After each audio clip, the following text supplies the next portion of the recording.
తలచేలా ధరణి దివిని తలపించేలా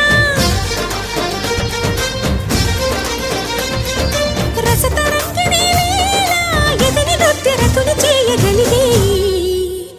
వేళ భరత వేదముగ నిరత నాట్యముగా కదిలిన పదమిది ఈశా శివని వేదనగా అవని వేదనగా పలికెను పదము